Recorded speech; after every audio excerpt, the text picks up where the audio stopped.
2020 has come and gone, and today we are joined by Chris Boske with the Nebraska State Dairy Association to learn more about what happened in 2020 and what we're looking forward to in 2021. Chris, I want to start off by asking you about some of the notable accomplishments for the association in year 2020.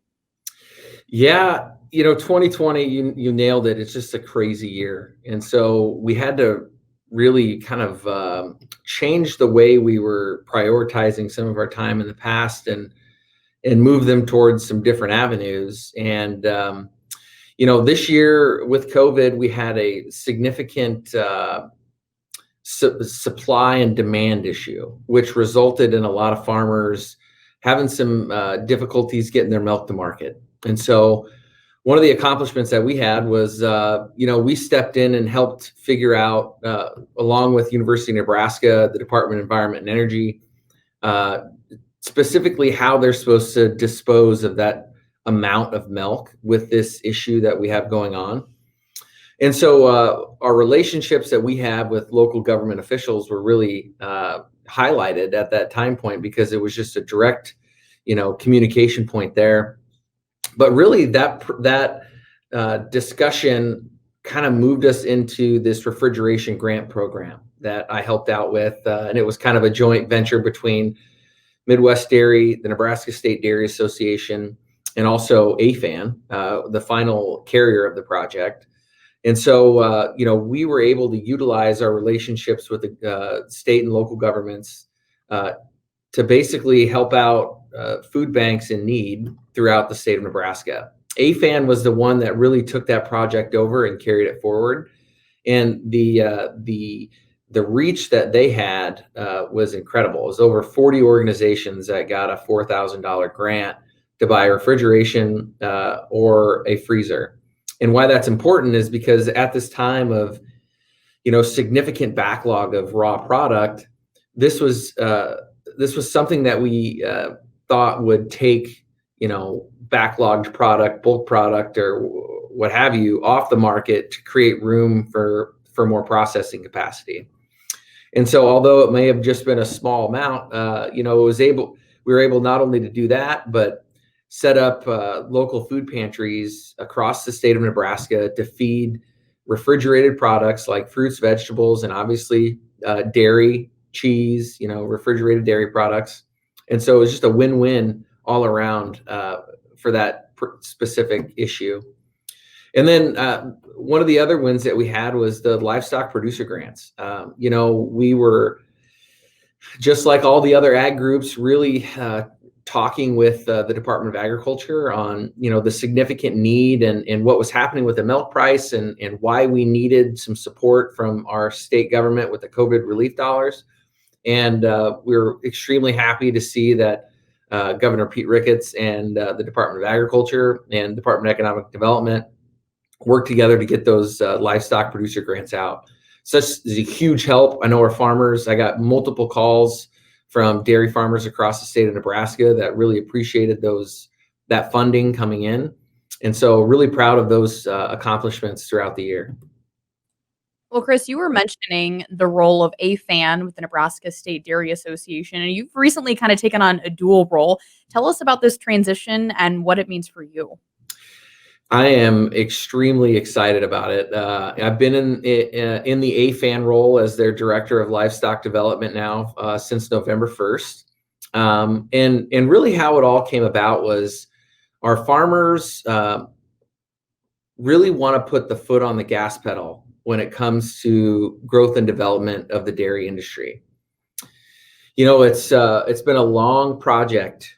The growth and development side has really been tough. And so we wanted to try something different. And AFAN obviously has been a great partner with us throughout, I think roughly 15 years since their inception. We've kind of had this Grow Nebraska Dairy Coalition. And so now I can focus on growing the dairy industry as a part of my full-time job, which is something that I am extremely happy about. it's just the efficiencies between us, between the two organizations, and what AFAN does and where the NSDA wants to go.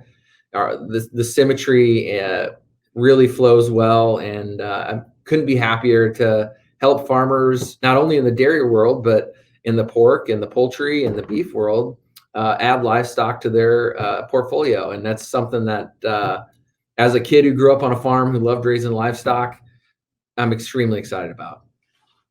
Absolutely. Well, that kind of goes right into what we're going to talk about next, because as you transition into this new role and into 2021, there's some exciting things happening.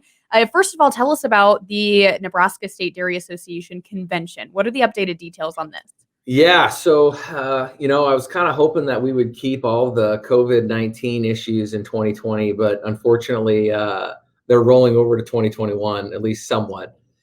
So we had basically a couple conflicting farm shows scheduled for the exact same time frame as our show, and so we ended up having to move our show back, our convention back a couple weeks, and so now we're going to be holding it on March 18th in Columbus, Ramada Inn, same place, same time, same agenda. Still a great event to go to. If you've never been, we welcome you. It's an opportunity for our dairy farmers across Nebraska to get together with our allied members and the people that really work hard and service the equipment and take care of our farmers throughout the year. So, and it's also a good opportunity for our dairy farmers to mingle with the people that are in charge of the boards, that the checkoff boards and the State Dairy Association boards, and so it's really one of those events that in the state of Nebraska, this is where the dairy industry meets, and so we invite anybody and everybody that is interested in dairy farming to come along. So that was the big change this year. All right, wonderful information. Chris, as we round out this conversation, tell us about some of the other challenges and opportunities you see with the Nebraska State Dairy Association moving into 2021. Yeah, I guess the verdict is still out in 2021 with how, we're going to have to adapt on, our main goal is growing the dairy industry in Nebraska. And it's really difficult to grow the dairy industry in Nebraska if you can't make the relationship with those processors.